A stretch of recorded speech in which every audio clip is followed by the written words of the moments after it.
Hello everyone guys, कैसे हैं आप लोग। उम्मीद करता हूं सब बढ़िया होंगे। सो गाइस, इन्वेस्टो प्राइड के एक ब्रांड न्यू वीडियो में आप लोगों का फिर से स्वागत है। एंड गाइस, आज के इस वीडियो में हम लोग बात करने वाले हैं 3 ऐसे मिड कैप कैटेगरी के फंड के बारे में जिसमें अगर आप साल 2024 में लमसम इन्वेस्टमेंट करते हैं तो अगले 15 से 20 सालों में आपको बहुत सारा पैसे बन के आ सकता है। कहने का मतलब यही गाइस कि ये तीनों ही फंड मिड कैप कैटेगरी का साल 2024 में लमसम इन्वेस्टमेंट करने के लिए काफी शानदार हो सकता है आप सभी के लिए। और गाइस, मैंने यहाँ पे खास ध्यान दिया है कि भाई ये जो तीनों ही फंड है, इन तीनों ही फंड का वोलाटिलिटी बहुत कम हो, ताकि आने वाले टाइम में अगर मार्केट गिरता भी है तो आपको ज्यादा परेशानी ना हो और आपका जो पोर्टफोलियो है वो बहुत ज्यादा रेड में ना जाए या फिर बहुत ज्यादा गिरे ना। तो इसीलिए ये तीनों ही फंड आपके लिए काफी शानदार हो सकता है अगर आप लमसम इन्वेस्टमेंट करना चाहते हैं मिड कैप कैटेगरी के फंड में तो। और गाइस, ये तीनों ही फंड हिस्टोरिकली काफी शानदार तरीके से पैसे बना के दिया हुआ है। कहने का मतलब यही गाइस कि ये तीनों ही फंड इस तरीके का फंड है जिसका रिटर्न का वोलाटिलिटी कम है, but at the same time guys इसका रिटर्न काफी शानदार रहता है अगर आप लॉन्ग टर्म का रिटर्न देखते हैं तो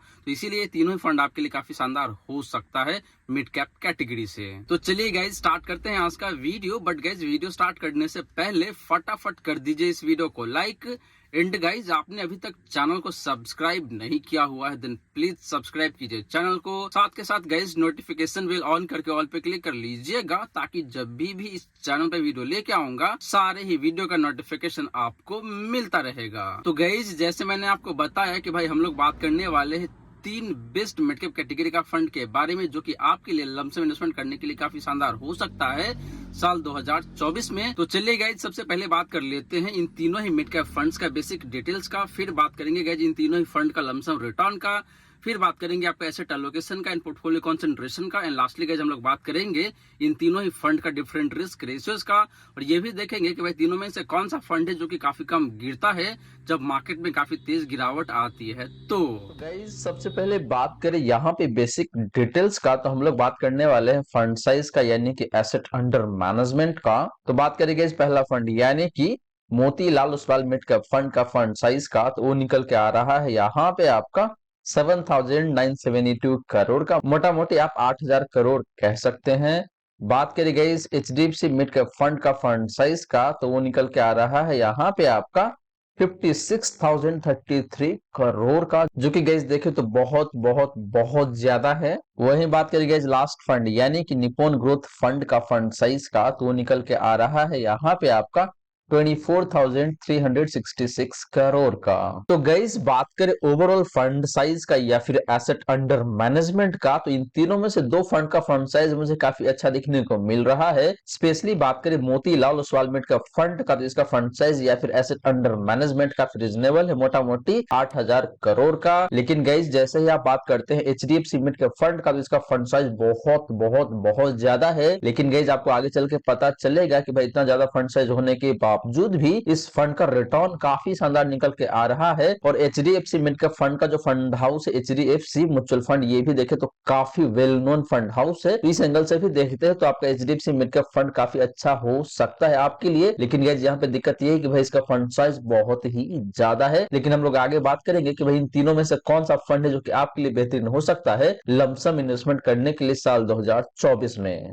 बात करें गैज एक्सपेंस रेशियो का, तो Motilal Oswal mid cap fund का एक्सपेंस रेशियो की बात करें गैस, तो निकल के आ रहा है यहाँ पे आपका 0.65% का। एचडीएफसी मिड कैप फंड का एक्सपेंस रेशियो की बात करें गैस, तो निकल के आ रहा है यहाँ पे आपका 0.8% का। एंड बात करें गैस निप्पॉन ग्रोथ फंड का एक्सपेंस रेशियो का, तो निकल के आ रहा है यहाँ पे आपका 0.83% का। तो गैज एक्सपेंस रेशियो देखे तो तीनों ही फंड का काफी सही दिखने को मिल रहा है, बहुत ज्यादा का अंतर नहीं है। तो यहाँ पे एक्सपेंस रेशियो डिसाइडिंग फैक्टर नहीं होना चाहिए कि भाई आपके लिए कौन सा फंड बेहतर हो सकता है इन तीनों ही मिड कैप फंड में। बात करें गैज इन तीनों ही फंड का एज का यानी कि लॉन्च कब हुआ था, तो पहले बात करें guys Motilal Oswal mid cap fund का लॉन्च डेट का, तो निकल के आ रहा है यहाँ पे आपका February 2014। तो इस फंड को भी देखे तो मोटा मोटी 10 साल हो चुका है। बात करें guys HDFC mid cap fund का एज का यानी कि लॉन्च कब हुआ था, तो निकल के आ रहा है यहाँ पे आपका January 2013। तो इस फंड को देखे तो मोटा मोटी 10 से 11 साल हो चुका है। And same is the case guys with Nippon growth fund, इस फंड को भी देखे तो मोटा मोटी 10 से 11 साल हो चुका है। तो गैज एज वाइज देखे तो कहीं कोई दिक्कत नहीं है, तीनों तीनों फंड अपने अपने जगह पे काफी शानदार है। तो गाइज ये रही बात आपका इन तीनों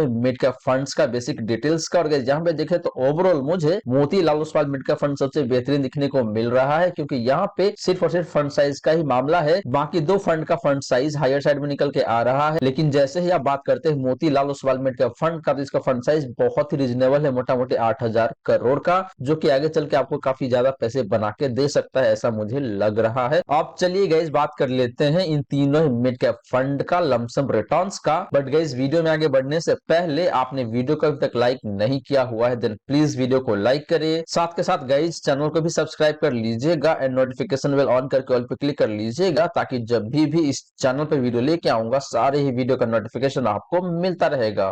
तो गाइस बात करें लमसम रिटर्न का, तो सबसे पहले बात करते हैं लास्ट 1 ईयर का। तो लास्ट 1 ईयर के केस में देखें तो Motilal Oswal mid cap fund का जो रिटर्न है गाइस जो निकल के आ रहा है यहाँ पे आपका 48.25% का। बात करें guys HDFC mid cap fund का लास्ट 1 ईयर का रिटर्न का, तो निकल के आ रहा है यहाँ पे आपका 54.78% का। बात करें गाइस निपुण ग्रोथ फंड का लास्ट 1 ईयर का रिटर्न का, तो निकल के आ रहा है यहाँ पे आपका 54.8% का। एंड बात करें गाइस बेंचमार्क इंडेक्स का लास्ट 1 ईयर का रिटर्न का, तो निकल के आ रहा है यहाँ पे आपका 55.01% का। गाइस आपको बता दूं कि जितने भी डेटा मैंने यूज किया है आज के इस वीडियो में, सारा का सारा डेटा मैंने वैल्यू रिसर्च का जो साइट है वहां से पिक किया है, तो आप वहां से क्रॉस रेफरेंस या फिर क्रॉस वेरीफाई कर सकते हैं अगर आपको लगता है कि कोई डेटा गलत है तो गाइज हम लोग बात कर रहे थे लास्ट 1 ईयर का रिटर्न का। तो यहाँ पे देखें तो तीनों ही फंड का परफॉर्मेंस काफी अच्छा दिखने को मिल रहा है एंड अपना जो बेंचमार्क इंडेक्स है उसके आसपास में ही परफॉर्म करके दिया हुआ है। तो तीनों फंड ठीक है, लास्ट 1 ईयर में मुझे कहीं कोई दिक्कत लग नहीं रहा है। स्पेशली बात करें एचडीएफसी मिड कैप फंड का या फिर निपुण ग्रोथ फंड का, तो ये दोनों ही फंड देखे तो काफी अच्छा दिख रहा है पिछले 1 साल में। गाइज बात करें गाइज पिछले 3 सालों का रिटर्न का, तो Motilal Oswal mid cap fund का जो रिटर्न है पिछले 3 सालों का वो निकल के आ रहा है यहाँ पे आपका 34.46% का। बात करें guys HDFC mid cap fund का लास्ट 3 ईयर का रिटर्न का, तो निकल के आ रहा है यहाँ पे आपका 31.46% का। वहीं बात करें गाइस निपुण ग्रोथ फंड का लास्ट 3 ईयर का रिटर्न का, तो निकल के आ रहा है यहाँ पे आपका 30.46% का। एंड बात करें गाइस बेंचमार्क इंडेक्स का पिछले 3 सालों का रिटर्न का, तो निकल के आ रहा है यहाँ पे आपका 29.06% का।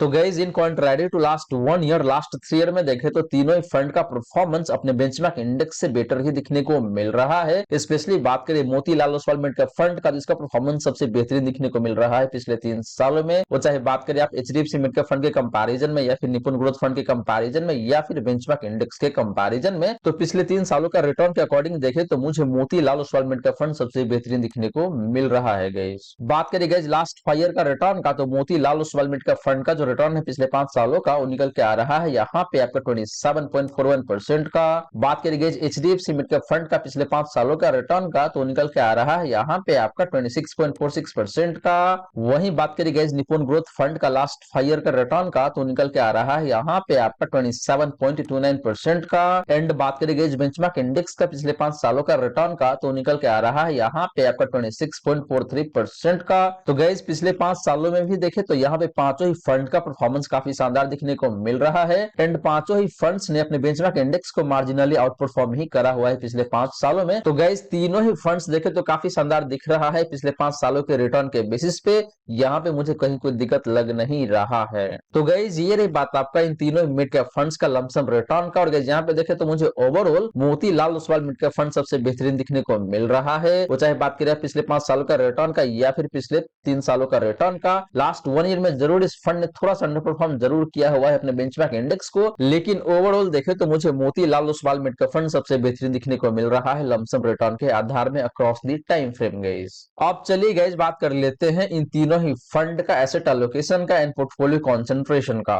तो गाइस बात करें एसेट एलोकेशन का, तो सबसे पहले हम लोग बात करेंगे इक्विटी एसेट क्लास का, यानी कि इक्विटी एसेट क्लास में कौन सा फंड कितना पैसे डालता है। तो बात करेंगे इस पहला फंड का, यानी कि Motilal Oswal mid cap fund का इक्विटी एलोकेशन का, तो निकल के आ रहा है यहाँ पे आपका 92.58% का। बात करेंगे एचडीएफसी मिड कैप फंड का इक्विटी एलोकेशन का तो निकल के आ रहा है यहाँ पे आपका 93.21% का। एंड बात करें गाइस निपुण ग्रोथ फंड का इक्विटी एलोकेशन का तो निकल के आ रहा है यहाँ पे आपका 98.79% का। तो गाइस इन तीनों में से देखें तो आपका जो निपुण ग्रोथ फंड है ये फंड सबसे ज्यादा पैसे डालता है इक्विटी एसेट क्लास में, और बाकी जो दो फंड है उसका भी देखें तो 92% 93% के आसपास में ही दिखने को मिल रहा है, जो कि काफी लाजमी सी बात है क्योंकि ये तीनों ही इक्विटी ओरिएंटेड फंड है, तो इक्विटी एसेट क्लास में ज्यादा पैसे जाना एक लाजमी सी बात बन जाता है। तो इक्विटी एलोकेशन के आधार पर देखे गए तो तीनों ही फंड मुझे काफी सही दिख रहा है, यहाँ पे ज्यादा अंतर है नहीं तीनों फंड के बीच में। बात करें गए डेट एलोकेशन का यानी कि डेट सिक्योरिटीज में या फिर डेट इंस्ट्रूमेंट में कौन सा फंड कितना पैसे डाल रहा है, तो बात करें गए Motilal Oswal mid cap fund का डेट एलोकेशन का तो निकल के आ रहा है यहाँ पे आपका 2.12% का। बात करें गए एचडीएफसी मिड कैप फंड का डेट एलोकेशन का तो निकल के आ रहा है यहाँ पे आपका 0% का।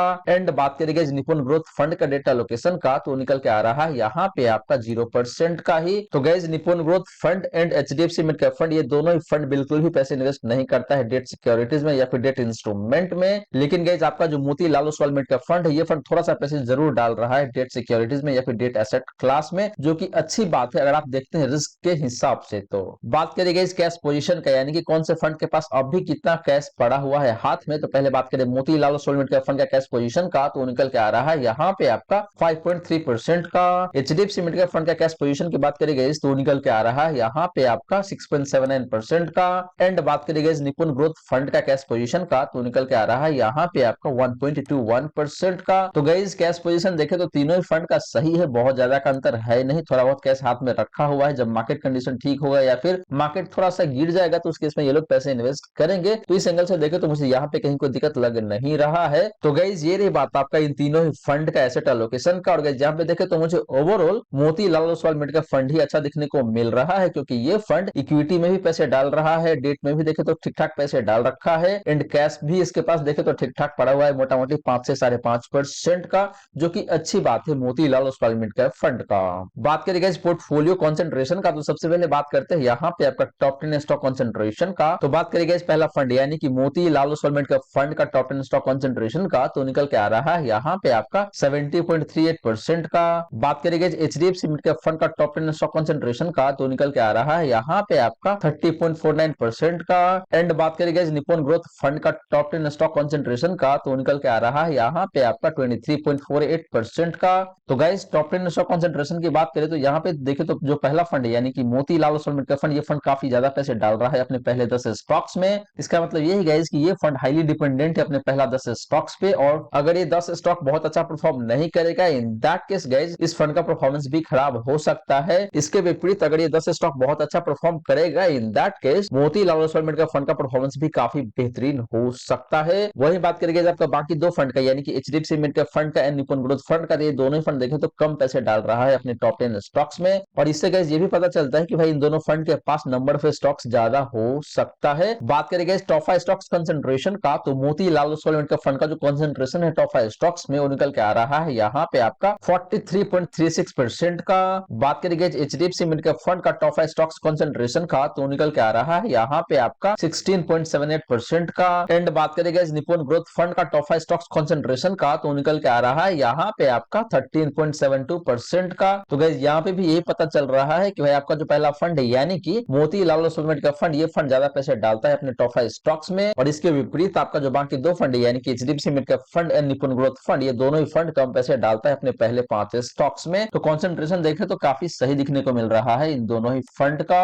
और गाइस इसका रीजन एक साफ साफ है कि भाई इन दोनों फंड के पास नंबर ऑफ स्टॉक्स ज्यादा है, और जो Motilal Oswal mid cap fund इसके पास नंबर ऑफ स्टॉक्स कम दिखने को मिलता है, तो इसका पोर्टफोलियो काफी कॉन्सेंट्रेटेड है गाइस। बात करेंगे टॉप 3 सेक्टर कॉन्सेंट्रेशन का तो Motilal Oswal mid cap fund का जो कॉन्सेंट्रेशन है टॉप 3 सेक्टर में वो निकल के आ रहा है यहाँ पे आपका 50.93% का, मोटा मोटी 51% कह सकते हैं आप। बात करेंगे एचडीएफसी मिड कैप फंड का टॉप 3 सेक्टर कॉन्सेंट्रेशन का तो निकल के आ रहा है यहाँ पे आपका 46.93% का। एंड बात करेंगे निपुण ग्रोथ फंड का टॉप 3 सेक्टर कॉन्सेंट्रेशन का तो निकल के आ रहा है यहाँ पे आपका 46.62% का। तो गाइस टॉप 3 सेक्टर में देखें तो तीनों ही फंड मोटा मोटे सिमिलर लाइन पे ही पैसे डाल रहा है, बहुत ज्यादा का अंतर नहीं है, तो यहाँ पे ठीक ही दिखने को मिल रहा है। तो गाइस ये रही बात आपका इन तीनों ही फंड का पोर्टफोलियो कॉन्सेंट्रेशन का। और गाइस यहाँ पे देखें तो आपका जो पहला फंड है यानी कि Motilal Oswal mid cap fund, इस फंड का पोर्टफोलियो काफी कॉन्सेंट्रेटेड पोर्टफोलियो दिखने को मिल रहा है, लेकिन जैसे ही आप बात करते हैं एचडीएफसी मिड कैप फंड का या या फिर निपुण ग्रोथ फंड का, तो इन दोनों फंड का जो पोर्टफोलियो है ये काफी डाइवर्सिफाइड दिखने को मिल रहा है। तो अगर आप एक हाई रिस्क इन्वेस्टर है, इन दैट केस आपके लिए मोतीलाल ओसवाल म्यूचुअल फंड काफी अच्छा हो सकता है। गाइस यहाँ पे रिस्क जरूर है कि अगर वो 10 स्टॉक या फिर वो पहला 5 स्टॉक बहुत अच्छा परफॉर्म नहीं करेगा, इन दैट केस आपका जो फंड है उसका भी रिटर्न खराब हो सकता है। लेकिन इसके विपरीत अगर वो 10 स्टॉक या फिर वो 5 स्टॉक बहुत अच्छा परफॉर्म करेगा, इन दैट केस आपको रिटर्न भी बहुत ज्यादा मिल सकता है। तो दोनों साइड है यहाँ पे जो कि आपको देखने की जरूरत है। आपको अपने रिस्क के अकॉर्डिंग यहाँ पे सोचना है कि भाई आपके लिए कौन सा फंड बेहतर हो सकता है। अब चलिए गाइस बात कर लेते हैं इन तीनों ही फंड का डिफरेंट रिस्क रेशियोज का। तो गाइस बात करें रिस्क रेशियोज का, तो सबसे पहले बात करते हैं यहाँ पे आपका स्टैंडर्ड डिवीजन का। तो बात करेंगे इस पहला फंड यानी कि मोतीलाल ओसवाल म्यूचुअल फंड का स्टैंडर्ड डिवीजन का, तो निकल के आ रहा है यहाँ पे आपका 14.22 का। बात करेंगे एचडीएफसी म्यूचुअल फंड का स्टैंडर्ड डिवीजन का, तो निकल के आ रहा है यहाँ पे आपका 14.1 का। वही बात करेंगे निपुण ग्रोथ फंड का स्टैंडर्ड डिवीजन का, तो निकल के आ रहा है यहाँ पे आपका 14.69 का। एंड बात करेंगे इस कैटेगरी का स्टैंडर्ड डिवीजन का, तो निकल के आ रहा है यहाँ पे आपका 14.57 का। तो गाइस बात करें स्टैंडर्ड डिवीजन का, तो यहाँ पे तीनों ही फंड का स्टैंडर्ड डिवीजन काफी अच्छा देखने को मिल रहा है, जो कि या तो कैटेगरी एवरेज से कम है या फिर थोड़ा सा ही ज्यादा है। इसका मतलब यही गाइस कि तीनों ही फंड का रिटर्न काफी कम वोलेटाइल रहता है। तो जैसे हमने बात किया इनिशियली कि भाई आज के इस वीडियो में हम लोग ऐसे ही फंड को कवर करने वाले हैं जो फंड काफी कम वोलेटाइल रहेगा, जिसमें आप जाके लमसम कर सकते हैं। तो ये तीनों फंड मुझे काफी अच्छा दिखने को मिल रहा है। अगर आप बात करते हैं रिटर्न की वोलेटिलिटी का, तो बात करें गाइस शार्प रेशियो का, तो मोतीलाल ओसवाल म्यूचुअल फंड का जो शार्प रेशियो है गाइस जो निकल के आ रहा है यहाँ पे आपका 2.02 का। एचडीएफसी म्यूचुअल फंड का शार्प रेशियो की बात करें गाइस तो निकल के आ रहा है यहाँ पे आपका 1.85 का। बात करें गाइस निपुण ग्रोथ फंड का शार्प रेशियो का, तो निकल के आ रहा है यहाँ पे आपका 1.73 का। एंड बात करें गाइस कैटेगरी एवरेज का शार्प रेशियो का, तो निकल के आ रहा है यहाँ पे आपका 1.5 का। तो गाइस शार्प रेशियो भी देखें तो तीनों ही फंड का काफी शानदार दिखने को मिल रहा है। इसका मतलब ये है कि इसकी इन तीनों ही फंड का रिटर्न अपने रिस्क के कंपैरिजन में काफी अच्छा दिखने को मिलता है। स्पेशली बात करें guys Motilal Oswal mutual fund का, इस फंड का शार्प रेशियो सबसे बेहतरीन दिखने को मिल रहा है 2.02 का। बात करें गाइस अल्फा का, तो मोतीलाल ओसवाल म्यूचुअल फंड का जो अल्फा है गाइस जो निकल के आ रहा है यहाँ पे आपका 9.05% का। एचडीएफसी म्यूचुअल फंड का अल्फा की बात करें गाइस तो निकल के आ रहा है यहाँ पे आपका 4.21% का। बात करें गाइस निपुण ग्रोथ फंड का अल्फा का, तो निकल के आ रहा है यहाँ पे आपका 3.03% का। एंड बात करें गाइस कैटेगरी एवरेज का अल्फा का, तो निकल के आ रहा है यहाँ पे आपका 0.12% का। तो गाइस अल्फा की भी बात करें तो यहाँ पे तीनों ही फंड का अल्फा काफी शानदार दिखने को मिल रहा है अपने कैटेगरी के कंपैरिजन में। लेकिन बात करें इन तीनों में से एक बेस्ट फंड का on the basis of alpha, तो फंड निकल के आ रहा है यहाँ पे आपका Motilal Oswal mutual fund guys, क्योंकि इस फंड का अल्फा 9.05% का है जो कि सबसे बेहतरीन है यहाँ पे। और गाइस अल्फा का मतलब यहाँ पे यही होता है कि भाई आपका जो फंड है वो फंड अपने बेंचमार्क इंडेक्स के कंपैरिजन में कितना बेहतर परफॉर्म करा हुआ है। तो गाइस यहाँ पे 9% का मतलब यही होता है कि आपका जो फंड है वो फंड अपने बेंचमार्क इंडेक्स को मोटा मोटी 9% से बीट करता है पिछले 3 साल का रिटर्न का डेटा देखते हैं। तो गाइस ये रही बात आपका इन तीनों ही फंड का डिफरेंट रिस्क रेशियोज का। और गाइस यहाँ पे देखे तो मुझे overall Motilal Oswal mutual fund ही सबसे बेहतरीन दिखने को मिल रहा है, क्योंकि इस फंड का सिंडिकेशन भी काफी शानदार है। अल्फा भी देखे तो काफी बेहतरीन है, एंड शार्प रेशियो भी देखे तो सबसे बेहतरीन दिखने को मिल रहा है। अब चलिए गाइस बात कर लेते हैं इन तीनों ही फंड्स का कैप्चर रेशियो का। और गाइस वहां पे हम लोग बात करेंगे आपका अपसाइड रेशियो का एंड डाउनसाइड रेशियो का, यानी कि कौन सा फंड जो कि काफी कम गिरता है जब मार्केट में काफी तेज गिरावट आती है। तो गाइस बात करें कैप्चर रेशियो का, तो यहाँ पे गाइस हम लोग बात करेंगे आपका अपसाइड रेशियो का। अपसाइड रेशियो का मतलब यहाँ पे ये होता है गाइस कि आपका जो फंड है वो फंड कितना बेहतर परफॉर्म करता है अपने बेंचमार्क इंडेक्स के कंपैरिजन में जब मार्केट में काफी तेजी रहता है। तो गाइस हम लोग बात करते हैं पहला फंड का, यानी कि मोतीलाल ओसवाल म्यूचुअल फंड का अपसाइड रेशियो का, तो निकल के आ रहा है यहाँ पे आपका 99 का। बात करें गाइस एचडीएफसी म्यूचुअल फंड का अपसाइड रेशियो का, तो निकल के आ रहा है यहाँ पे आपका अगेन 99 का ही। वहीं बात करें गाइस निपुण ग्रोथ फंड का अपसाइड रेशियो का, तो निकल के आ रहा है यहाँ पे आपका 100 का। एंड बात करें गाइस कैटेगरी एवरेज का अपसाइड रेशियो का, तो निकल के आ रहा है यहाँ पे आपका 91 का। तो गाइस अपसाइड रेशियो की बात करें तो तीनों ही फंड का अपसाइड रेशियो देखे तो अपने कैटेगरी के कंपैरिजन में काफी अच्छा दिखने को मिल रहा है। लेकिन बात करेंगे जिन तीनों में से बेहतरीन फंड का the basis of upside ratio, तो फंड निकल के आ रहा है यहाँ पे आपका निपुण ग्रोथ फंड। हालांकि गाइस यहाँ पे देखे तो डिफरेंस बहुत ज्यादा नहीं है, सिर्फ एक ही पॉइंट का डिफरेंस दिखने को मिल रहा है। तो तीनों ही फंड देखे तो काफी अच्छा है on the basis of upside ratio. Guys बात करें गाइस डाउनसाइड रेशियो का या फिर डाउनसाइड प्रोटेक्शन का, तो बात करें गाइस पहला फंड का यानी कि मोतीलाल ओसवाल म्यूचुअल फंड का डाउनसाइड प्रोटेक्शन का या फिर डाउनसाइड रेशियो का, तो निकल के आ रहा है यहाँ पे आपका 44 का। एचडीएफसी म्यूचुअल फंड का डाउनसाइड रेशियो की बात करें गाइस तो निकल के आ रहा है यहाँ पे आपका 69 का। बात करें गाइस निपुण निप्पॉन ग्रोथ फंड का डाउनसाइड रेशियो का तो निकल के आ रहा है यहाँ पे आपका 79 का। एंड बात करेंगे इस कैटेगरी एवरेज का डाउनसाइड रेशियो का तो निकल के आ रहा है यहाँ पे आपका 89 का। तो गाइस डाउनसाइड रेशियो भी देखे तो तीनों ही फंड का काफी अच्छा देखने को मिल रहा है अपने कैटेगरी के कंपैरिजन में। लेकिन बात करेंगे सबसे बेहतरीन डाउनसाइड का तो निकल के आ रहा है यहाँ पे आपका Motilal Oswal mid cap fund का जो है आपका 44 का। गाइज आपको बता दूं कि एक पर्टिकुलर फंड का डाउनसाइड रेशियो 100 के नीचे जितना कम होता है उतना ही अच्छा माना जाता है। इसे ये पता चलता है कि भाई वो पर्टिकुलर फंड जब मार्केट में काफी तेज गिरावट आती है तो उस केस में काफी अच्छा परफॉर्म करता है या फिर काफी कम गिरता है अपने बेंचमार्क इंडेक्स के कंपैरिजन में। तो इस एंगल से देखते हैं तो आपका जो पहला फंड है यानी कि Motilal Oswal mid cap fund, ये फंड सबसे बेहतरीन दिखने को मिल रहा है गाइस। तो गाइस ये रही बात आपका इन तीनों ही फंड का कैप्चर रेशियोज का। और गाइस यहाँ पे देखें तो मुझे overall Motilal Oswal mid cap fund सबसे बेहतरीन दिखने को मिल रहा है क्योंकि इस फंड का अपसाइड रेशियो भी काफी शानदार है एंड डाउनसाइड रेशियो भी देखें तो सबसे कम दिखने को मिल रहा है। इसका मतलब यही गाइस कि जब मार्केट में काफी तेजी रहेगा तो उस केस में भी ये फंड बहुत अच्छा परफॉर्म करता है और जब मार्केट में काफी तेज गिरावट आती भी है तो उस केस में भी ये फंड देखे तो काफी कम गिरता है अपने बेंचमार्क इंडेक्स के कंपैरिजन में। तो गाइज ये रही सारी की सारी बातें जो हमने किया आज के इस वीडियो में। और गाइज यहाँ पे मैंने आपको 3 मिड कैप कैटेगरी के फंड के बारे में काफी डिटेल में बताया है। पहला फंड था यहाँ पे आपके लिए Motilal Oswal mid cap fund, दूसरा फंड है आपके लिए यहाँ पे HDFC mid cap fund and तीसरा फंड है गाइज यहाँ पे आपके लिए निप्पॉन इंडिया ग्रोथ फंड। तो गाइज ये 3 फंड है जो कि मिड कैप कैटेगरी से है और जिसमें वोलेटिलिटी बहुत कम है लेकिन रिटर्न काफी कंसिस्टेंट रहता है। तो अगर आप लमसम इन्वेस्टमेंट करते हैं इन तीनों ही फंड में या फिर इन तीनों में से किसी एक फंड में तो आपके लिए काफी शानदार हो सकता है। अगर आप एक हाई रिस्क इन्वेस्टर है, थोड़ा सा ज्यादा रिस्क लेना चाहते हैं, इन दैट केस ओवरऑल देखें तो आपका जो Motilal Oswal mid cap fund है काफी शानदार हो सकता है आप सभी के लिए। इररिस्पेक्टिव ऑफ रिस्क प्रोफाइल आप इस फंड में जाके इन्वेस्ट कर सकते हैं। ये फंड लॉन्ग टर्म में आपको काफी ज्यादा पैसे बना के दे सकता है। तो गाइज आशा करता हूँ जितनी भी बातें मैंने बताने की कोशिश किया है सारी की सारी बातें आपको समझ में आ गया होगा। मन में अगर कोई डाउट है, कोई क्वेश्चन है तो कमेंट सेक्शन में पूछ लीजिए। वहीं गाइज वीडियो अच्छी लगी हो तो वीडियो को लाइक करके अप्रिशिएट जरूर करें। एंड गाइज आपने चैनल को अभी तक सब्सक्राइब नहीं किया हुआ है देन प्लीज सब्सक्राइब कीजिए चैनल को। साथ के साथ गाइज नोटिफिकेशन बेल ऑन करके ऑल पे क्लिक कर लीजिएगा ताकि जब भी इस चैनल पे वीडियो लेके आऊंगा सारे ही वीडियो का नोटिफिकेशन आपको मिलता रहेगा। So guys thank you so much for watching this video. मिलते हैं अगले वीडियो में। जय हिंद, जय भारत।